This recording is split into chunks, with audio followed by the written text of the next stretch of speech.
episode 3. This will be of The Dirt, our newly named name for our show here on YouTube, presented by DirtTrackDigest.com. My name is Mike Mallett, and made my way down here to the Twin Tiers. I think that's what they call this. Or is this Southern Tier, or what is this? But I know I'm in the really southern part of New York or the northern part of Pennsylvania. I'm not quite sure.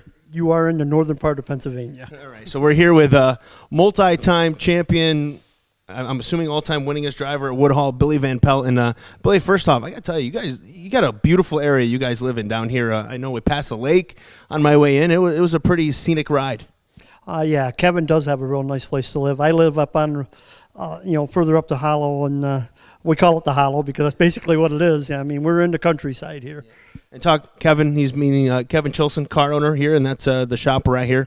We've got 2 cars. I've kind of given you a little bit of a tour here of the shop, but let's talk so far about 2019. We'll start there. We'll look back, and another great season for this team, as always. Getting it done at Woodhull. I think every time we're updating on Sunday morning, we see the 2-car in victory lane.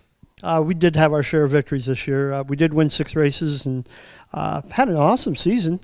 Ended up winning the points by 5, and we actually went to a Formula One race and missed one weekend, and the guy that got second maxed out points that night too. So I wasn't expecting to win the championship this year, but we went to go have fun and just do what we can do. And lo and behold, we ended up winning the championship again. So that's 21 for Woodhull.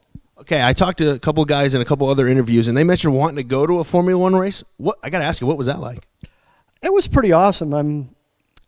We sat right across from the garage area, so we could actually see. We're Lewis Hamilton fans and the Mercedes fans, and we just happened to have the right seats. It was right straight across from them. So my wife was really tickled, and she took a lot of good pictures, and it was pretty cool. And then even after the races, we were victory lane, and the celebration was off to our right, so we got to watch everything from where we were at.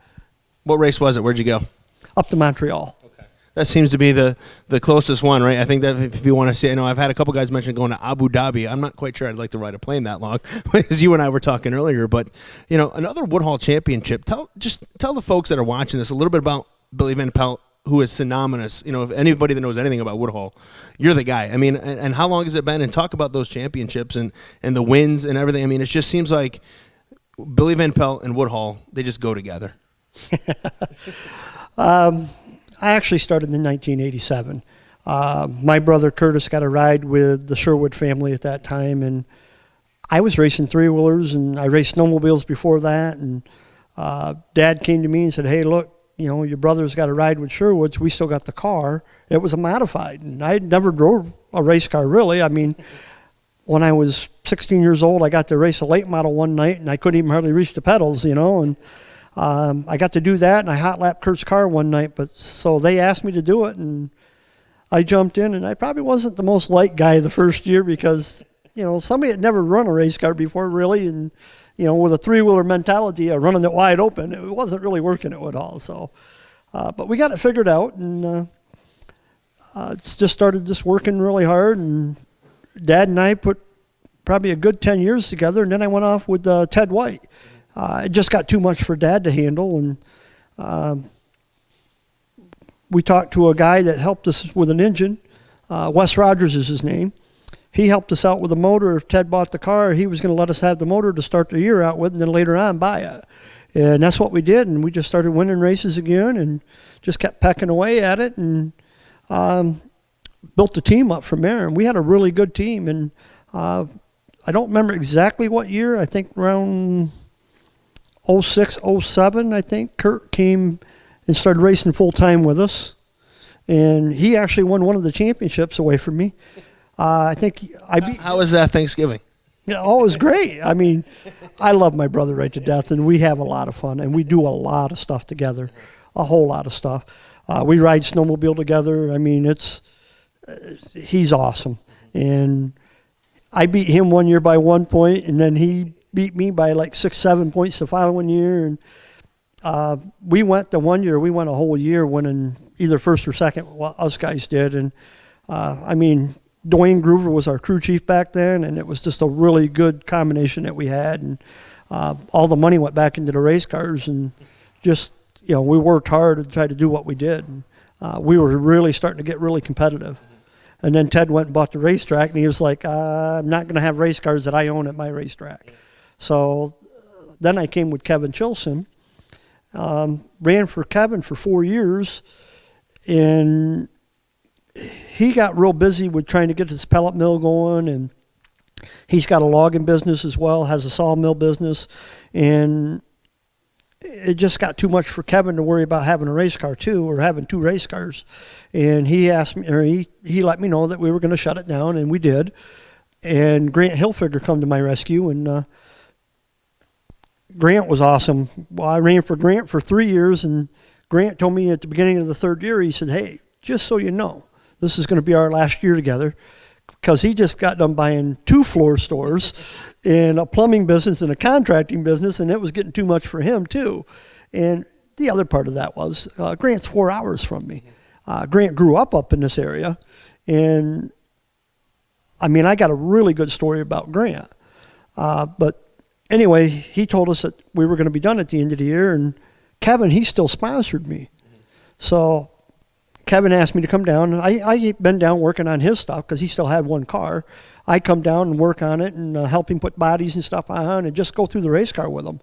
And he had me come down to get my sponsorship money, and you know, we hadn't even started the race season yet. And I said, hey, just so you know, I said, next year, you know, I don't have a ride, and I'm probably done. He said, well, good, you're coming back with me. And I'm like, cool. So, I mean, then we just picked right back up where we were. And Larry and Shannon came on board with me when I was running for Grant. And got to really thank those guys a lot. I mean, they pour their heart and soul into this, and I really appreciate everything they do. But the good story about Grant, we were up to Ted White's shop, and we're getting all done. I get the car all loaded, and Grant, he comes in, and he has his open sportsman car, and he says, I'm going to race Woodhull tonight. And I said, oh, yeah. I said, cool. You know, and we didn't have sportsmen then. He was going to run with us, the 358s. And I said to him, I said, what do you got for a setup in the car? And he started telling me, and I says, you got time to unload that? He goes, why? I says, you care if I set it up? I want to change it. Sure. So we unloaded his race car, and I went through it and changed a whole bunch of stuff and set it up for Woodhull, and he finished like 8th that night. So when it come time for me needing to ride, Grant says, that's one thing I've never forgot.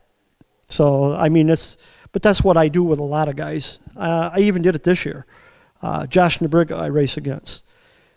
Struggling, got a hold of me, and I sent him a picture of my setup on my scales, and he was like, well, how do you get it there? You know, because, you know, you got to have 54% left side. And he was like, I got everything squared up, but I'm not there. And I'm saying, he sent me a picture, and he was like 51. And I like, you got to move stuff. I said, you got to shift the rear end over, shift the front end over, and you got to get your 54%. And I let it go for a couple days, and I sent him a message back and said, hey, you going to bring me your race car so I can set it up? He was like, really? And I'm like, yep. So he brought it up on that Saturday. I told him, I said, be at my shop or at my dad's shop at noon, and I'll set it up. And he got there about 12:30, and I went through the car, and I moved stuff and found a couple things wrong, pointed it out to him. We fixed the car, got him all set up, and he went out and won the race. You know, he won that night. And then come back the following week and won again. Maybe that wasn't the best thing to do. Well, my dad said, he said, you probably set that one up too good, didn't you? And I'm like, hey, you know what? It's fun. Did you see yourself when you started racing? You talked about being a kid racing 4-wheelers and snowmobiles and all that. Did you think this is where you'd be? You know, I asked Matt Williamson, he's a younger guy than you, obviously, about being where he is in racing. Did you see yourself back in those early days being here now? You know, being the elder statesman, being the guy that people come to for advice and looking to you to be like, hey, I need some help. This, you know, I can't figure this out. And they know you and come to you and hope that you'll give them advice. I didn't think I would be that guy.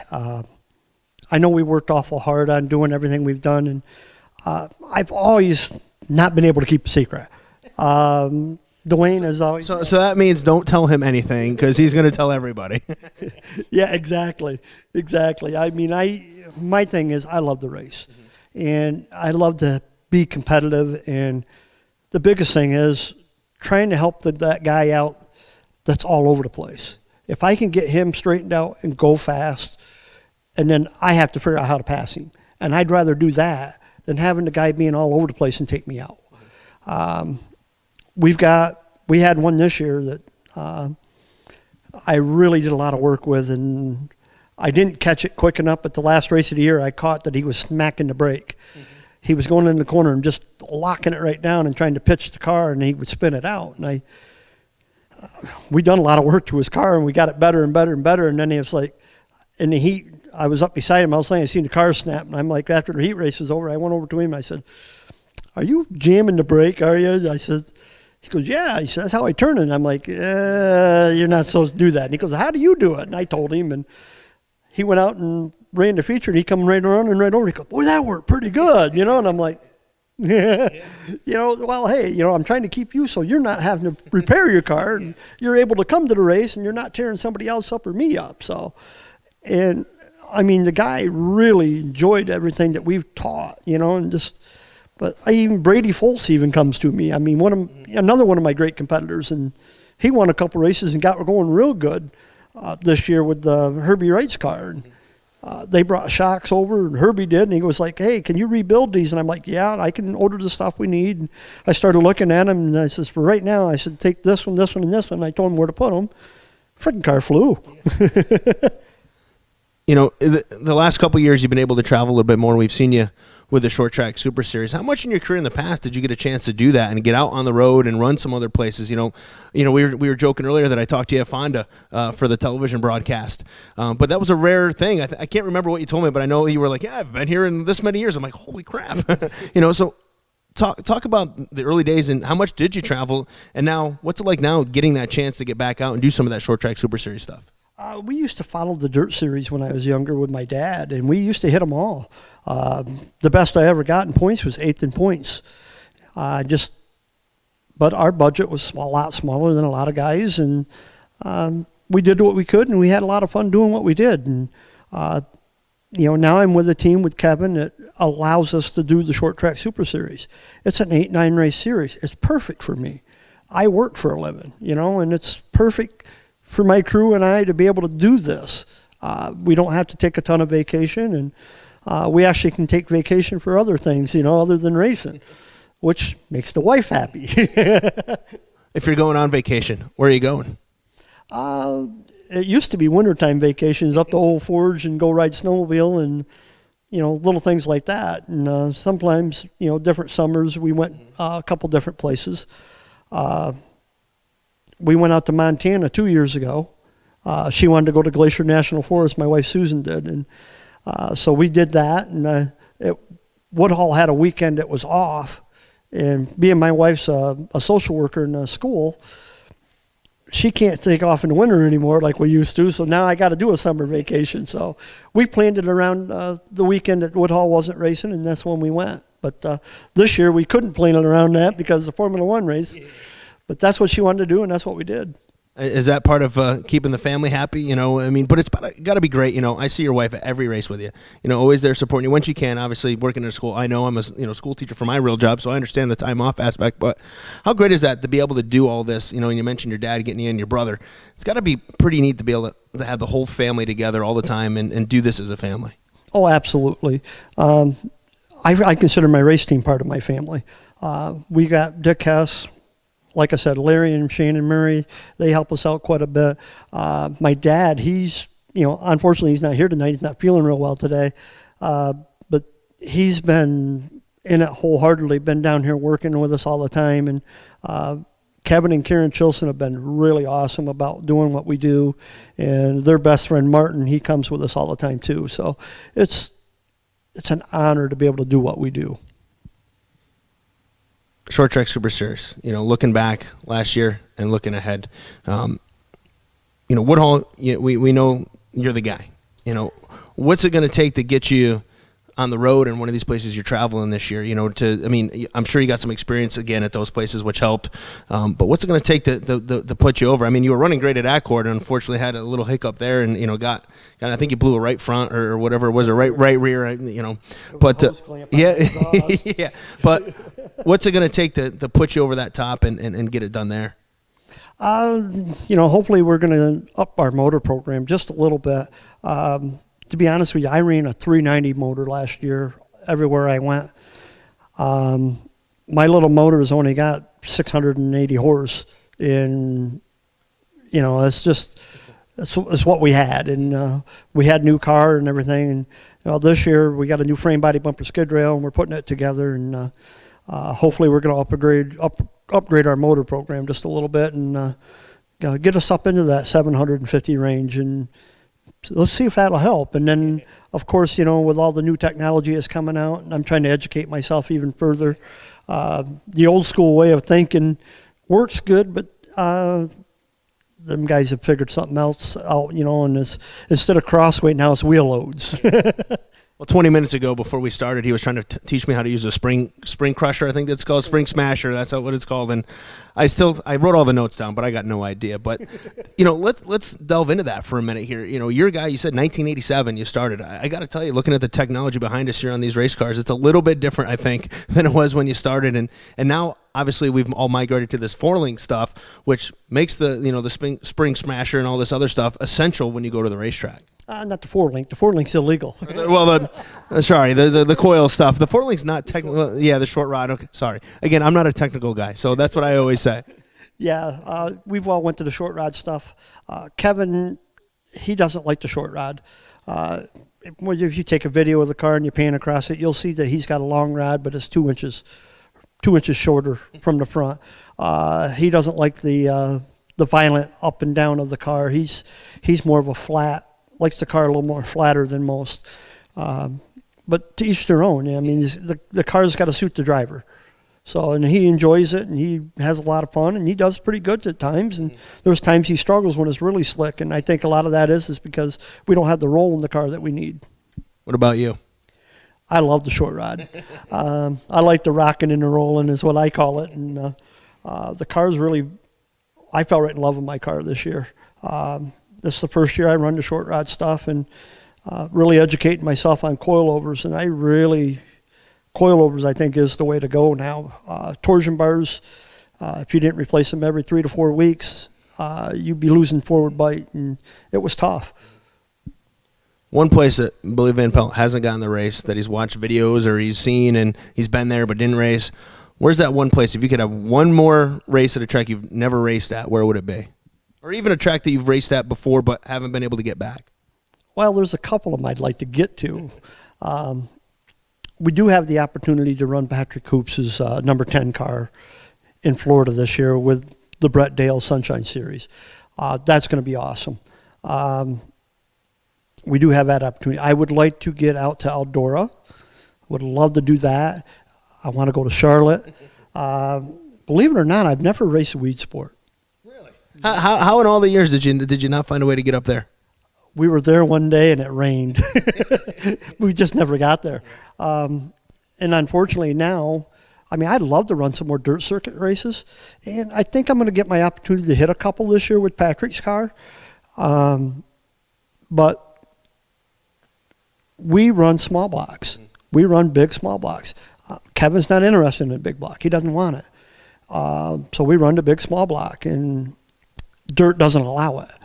And unfortunately, it's not like I got a $55,000 small block. I got an $18,000 small block, and it's what we can afford. It's what we can do, and we make the best of what we have. And I would go run with them guys with this stuff. And yeah, I understand some places it would probably be an advantage because we don't have the power that them guys do. But a lot of times when you ain't got the power, it's hard to qualify. Most memorable win. Which one means the most out of all the ones you got? And I'm sure, do you even know the number of how many you have and what one matters the most? Well, the number's 235. Well, he's got the number. Okay. 235 I've won between modified racing. I actually won a couple speedsters. I won a couple late model races. And we can talk about that too later. But and I think I won like 5 sportsman races, but most of them have been in the small block modified, and a couple in a big block modified when I went out to Western PA and drove for Butch Rapp. But the most memorable, to be really honest with you, was probably the Rumble at the Rock up to Dundee when I won that $5,000 to win. That was pretty awesome. And it was actually kind of funny because the race before that, we went up there and I didn't draw good. I didn't do good in the heat. I had a real strong heat, and I had to go to the Consi, and I made it into Consi, and I told the guys, don't even touch the car. I said, we're going to go out. When we get lapped, we're pulling in. I didn't get lapped. I got fourth. So it was like, yeah, we apparently we got a pretty good setup here. So we went back and it was like, all right, we're not really going to change the car, but we're going to put new tires on. We didn't put new tires on the first time. So when we went back up, and I think we started like 7th or 8th, and then drove right to the front and passed good cars. We passed Eric Rudolph for the win, So, and then Danny Johnson was right there up my butt trying to get back by me, and so really memorable to win that one. The second one would be winning the short track Super Series at Woodhull. It just seemed like I'm fast at Woodhull, I'm good at Woodhull, and it was like the Super Series comes in, I draw 99 out of 100. And I struggled to get into the race, and then I start coming up through the pack, and then my car fell apart. The first night I was coming up through the pack, passing cars left and right, and the exhaust came apart, hit down on the racetrack, and come right back up through the tin work, and it broke my brake line. Yeah, well, you need those at Woodhull, I think. Yeah, you need those at Woodhull. And I was off the throttle, coasting as much as I could, and just kind of trying to finish, and I think I got 8th, but it was like, I got a rocket ship, and I know I can get up there and win with these guys. And I couldn't even, I was coming, and then it was like, eh. Yeah. And everybody was like, hey, he just all of a sudden just flattened out. Well, that was why. I couldn't run the car like I needed to. But, and then after that, a couple other times, it just didn't get the brakes we needed to get there, and tried to outsmart myself a couple of times. And this year, or 2 years ago, when the last short track race we ran there, I just did what we always were doing and didn't try to outsmart myself, and it worked. I had a great race with Matt Shepard, and the one restart they called back. They probably shouldn't have called it back in my book, but hey, it is what it is. I'm out there driving, and we had a second restart, and I did the same thing again, but somebody wrecked. And I'm thinking, well, I better get to the top because it ain't working down here anymore. So I went to the top, and I just stayed at the top and just kept working cars and passing cars, and he couldn't get me. So it ended up being good. I thought when I went to the outside on the restart, I thought, well, he's going to get me anyway. But just do the best you can. And that was my mentality of it. Just go out, just do what you can. What's the one that got away in your career that you still sit back and like, how did I let this one go? How did I not win that race? I was there. I was on it. I had it. Another way to say it, what's the one that keeps you up still that you let slip away? Oh. Because there's always one with race car drivers. Maybe there's more than one. I don't know. You're thinking about it hard here, but which one? I know I had the one I beat my brother. He was leading, and I had passed him. The caution come out. They put him back ahead. I was working him, and I got a picture of it. And I beat him across the start and finish line, but he won the race. And that one's the one that's really got me the most. And he even told me down in Victory Lane, he says, they don't like me, but they don't like you even more. Something smart like that, But we've had a lot of fun anyway. Yeah. So that close, and I got to assume that was the day and age before transponders? Oh, yeah. Oh, yeah. That was before transponders. That was back in the... I want to say the 90s. Mm-hmm. He was driving for Schutz, and I was driving for Dad, and we educated them because they had a Troyer.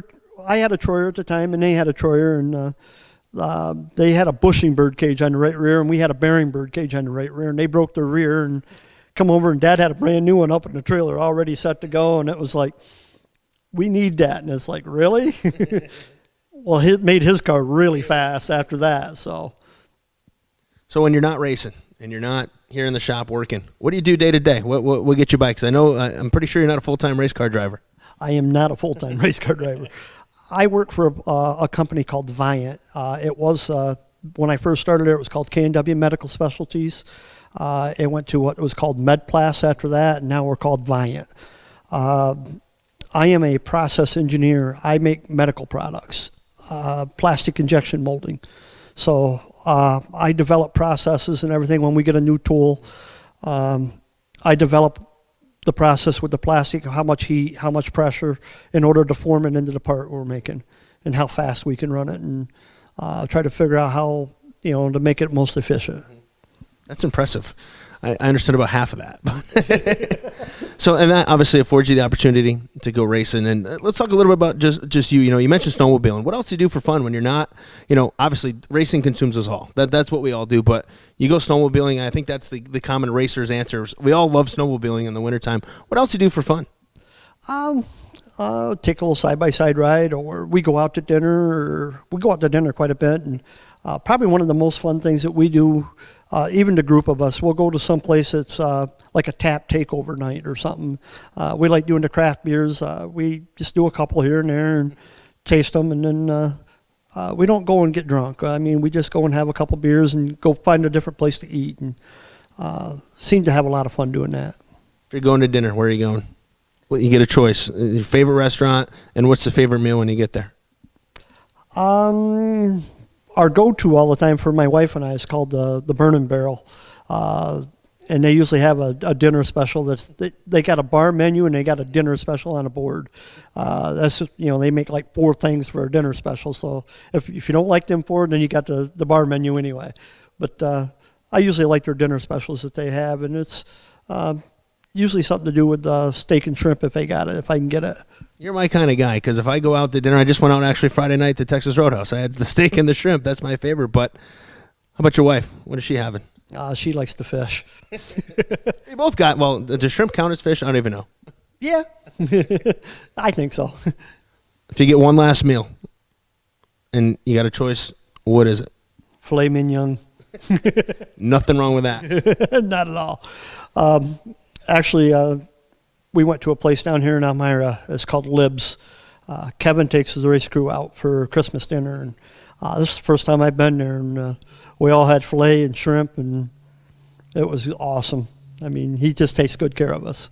You got me in as soon as you start mentioning filet and shrimp. Again, like I said, that's my kind of day. If you weren't a race car driver and you never got into this, what do you think your hobby would be outside of racing?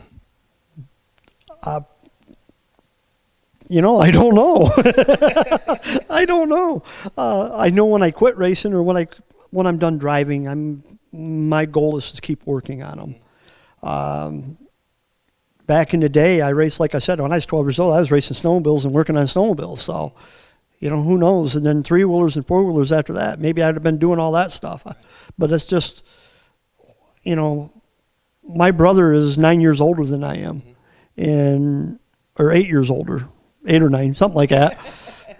But he was racing when I was 12 years old or 10 years old or whatever. I was really young, so I just always been around it. Yeah. So you didn't really have it. You were in. You were hooked. Again, like most of us in racing, once you're in as a kid, it kind of sucks you in, and that's kind of what you do. And that was you. You brought up your first race, and you said something funny like, yeah, just hopped in the car, went out there, and that was that. How do you make your first race just never getting behind the wheel and, snowmobile racing and four-wheeler racing and all that, and now next thing you know, you're out there and you're driving a full-size race car? Good question. Real good question. We could probably ask our buddy Dick right here on the way through and ask him about my first race. He probably wanted to shoot me too because he was racing then. It's so long ago I really couldn't tell you. I just know that I was told to go out there, do the best I can, and stay out of trouble. I spun out a lot, and that's why the guys didn't like me, because I would drive it in hard and spin out. I was the one that was in the way, and they actually sent a lynch mob to my brother, and it was like, you need to straighten his ass out. If you could give advice to guys getting into the sport now, running sportsman or running modified, or even getting in maybe in the street stock division that you guys have down here, we don't have that so much up by me anymore, but what would be the one thing that you would tell them as they get into racing? Only get what the car will give you. Do not try to get more than what the car will give you. That's my best advice for anybody. Best advice. How much longer do you think you want to do this? You going to go until you can go, or because you mentioned you want to get in and start helping people and working on them too, but how much longer do you want to do this? I'd like to race for another 3-4 years, 5 years anyway. Not saying I'm gonna. It just depends. But I'd like to race a few more years, and then after that, I want to continue to work on them. There's a lot of people that want my help anyway. I help a couple sportsman teams. I help my nephew as much as I can. And there's just some other people around too. When it comes that time, and Randy from Bicknell's there, he even talked to me a little bit. And I go up to Oswego every year now, and I've been working for them up there. They had me come up and work and set up race cars, and Randy hopes that when I'm done racing that I continue to help doing that too. So I'm really looking forward to that. And I even said to Patrick Hoops here about racing, and I said, I probably will never race at Oswego because Randy has me working. And I just soon just keep doing that, and I think it pays dividends for me later on, when I work on everything. And I learn a lot. There's still a lot of stuff I need to learn. You mentioned your nephew, Dylan. What's it like to see his progression here? Dylan Groover, for those of you that don't know, but we've seen him at a Woodhull, feature winner at Woodhull, and now he's made that move, and he's running with the big guys, and this year won, I believe it was Dirt Car Northeast Big Block Modified Rookie of the Year. So what's that been like for you to watch from the outside, because I can remember back in the day going to Woodhull, you guys parked next to each other, he was over looking at and what do I do here, what do I need, and you were right there helping him through all that. So how neat is it for you to see where he's come and how far he's gone so far? I think it's really awesome, and I think it's awesome for Patrick Hoops to allow him to go up to Canandaigua and race up there. More power to him to go up there and learn and get better and faster. And when Dylan, if he doesn't want to run up there anymore, he's going to be even that much better if he comes back to Woodhull. He really progressed a lot up there. He done well. He's had some bad nights, but I'm at Woodhull there, and we got that race monitor now, and it's like, what's he doing? You get your phone out and you're looking, and it's like, how is he doing? So that's been pretty cool, and I really want to see him excel and grow, really a whole lot. So, well, that's awesome. I think I've covered it, but hey, thank you very much, sir. Again, this is Mike Mallett here with The Dirt, presented by DirtTrackDigest.com. Here with Billy Van Pelt. And Billy, again, wanted to say thanks, man. It's a pleasure. This was a great trip, and I've always enjoyed talking to you. You're one of my favorite guys to interview, and I wish I got to Woodhull more because it's always a great time. And if you've never been to Woodhull, I suggest you do it because you and I both know it is a lot of fun, and it is some good bullring racing. Oh, it is. It's a lot of fun, and we put on great races. And the cool thing about Woodhull, you got more than one lane to race. Run the bottom, run the top, as you heard me say. And all classes are really good. They put on a good show. Well, that'll do it for this episode. Again, thanks for checking us out, and pay attention to the Dirt Track Digest Motorsports Media YouTube channel all winter long, as we'll have more episodes of The Dirt here coming at you soon.